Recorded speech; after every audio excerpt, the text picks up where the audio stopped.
Assalamu alaikum. My name is Salahuddin Muhammad. I did a small little discussion previously, and I would like to continue the theme. We're discussing knife work, and we have a wonderful new Tanto Jutsu DVD, and it's going to be interesting because we're going to show the knife against the Yanshakubo or Jo, the 4-foot staff, the empty hand attack. But I would like to say that all the empty hand attacks are with the assumption that there are multiple attackers or mitigating circumstances as to why you're doing it. Part 2 will follow up with a knife on knife, or knife versus knife DVD. And that's what this video is here to address. I could sell you dreams and fantasies and tell you that there is a 100% foolproof method of dealing with the knife under all circumstances and all situations from all angles. But I would be lying to you, and I want to keep it honest. So I would now like to name the systems that can guarantee you that under all circumstances and situations, on all terrains, all situations against all attackers, that they can teach you to come out of that situation unscathed. These are the following arts.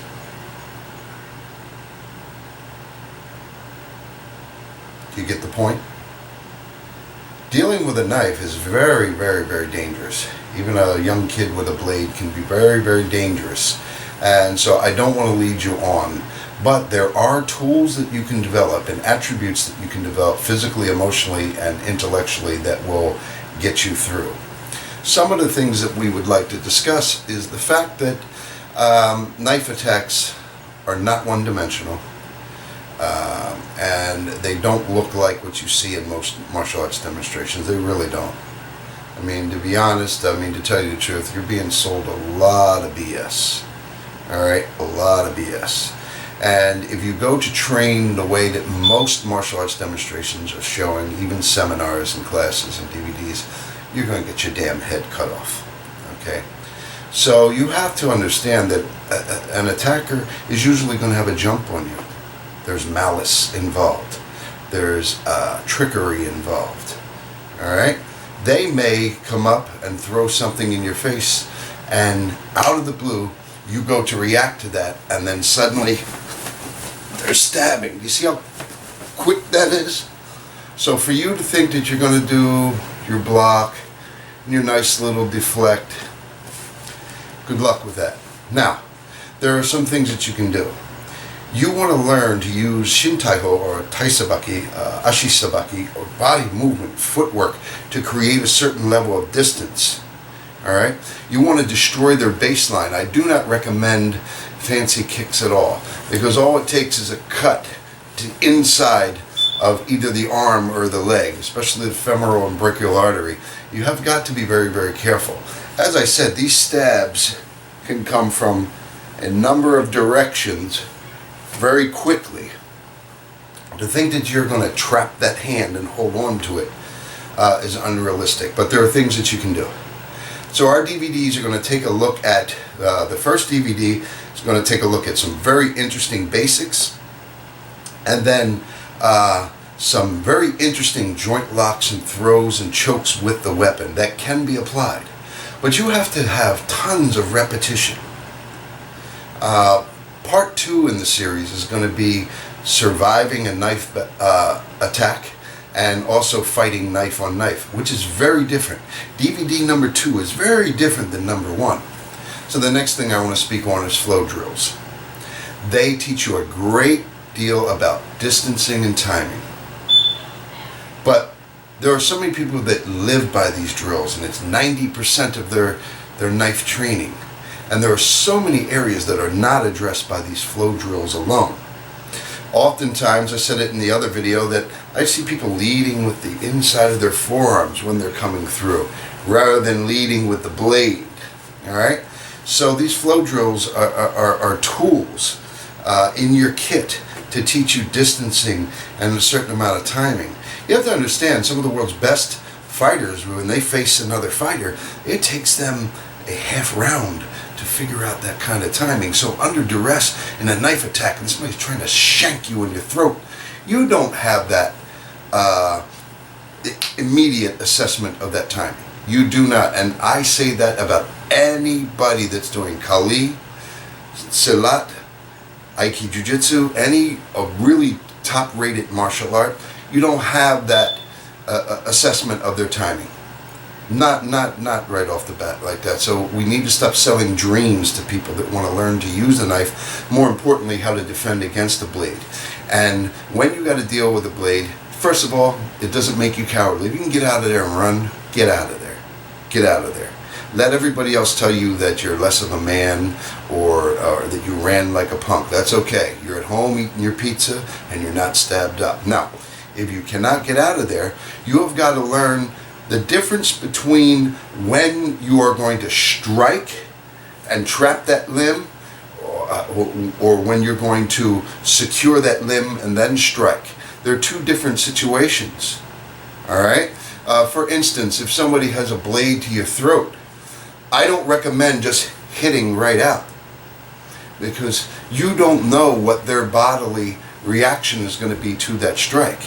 So there are different variables as to when to strike and seize or seize and strike. The best bet is run away. So don't let anybody sell you any pipe dreams on knife. It's a very dangerous situation. And to be honest, empty hand, I don't know too many people that could disarm Denny Inosanto, myself, Mr. Makeda, a lot of guys that are really good with a blade. A lot of people are selling you fantasy, okay, because these cuts happen fast. It's furious. Next thing is stealth. I'm not a madman, so I'm not walking around trying to just shank people. I'm not going to do that over an argument. I'm not going to do that in an everyday situation. But if I were in need of using this, I said it last time, you're not going to see it. I'm not pronouncing it. I am not creating a stance. I'm not hooping and hollering. I'm going to be very deceptive. You may think I'm boxing, and then suddenly a blade comes out. Okay? I may get behind you and just start shanking. This is what we're talking about when we leave the realm of self-defense and you start talking about personal war, or you start talking about a real war of attrition. It's not like you see in martial arts videos. So I may be a bad businessman, but I'm telling you right off the bat that if someone is skilled with a blade, highly skilled with a blade, you know, have your will ready. And especially if they mean to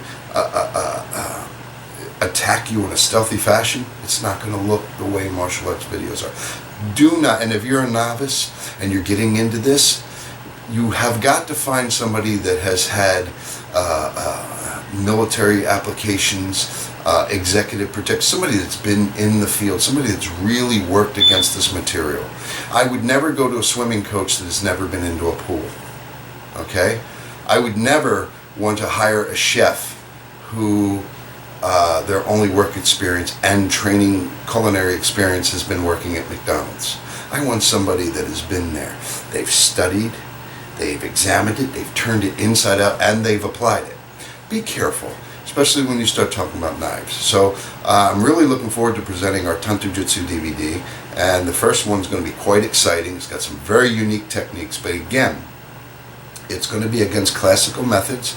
We will also show some really great stuff for fighting in the street. But the assumption isn't that I'm using a blade on an unarmed guy one-on-one because we had an argument at the bus stop. We were talking about fantastic situations. Maybe I'm getting jumped and somebody produces a stick, things like that. But be careful when it comes to blade, because I'm telling you, this stuff can happen very quick. And thinking that you're going to seize a wrist and do a nice little Aikido lock, it's not happening. I'm just going to tell you that, and that's going to piss a lot of instructors off, but I'm trying to keep you alive. All right? I thank you very much for this few minutes of your time, and I look forward to seeing you at one of our seminars. And don't fall into the BS, because most martial arts instruction out there against real violence under duress is often nonsense. And I'm not trying to hurt the industry. I'm trying to keep you safe. Shukran. Assalamu alaikum.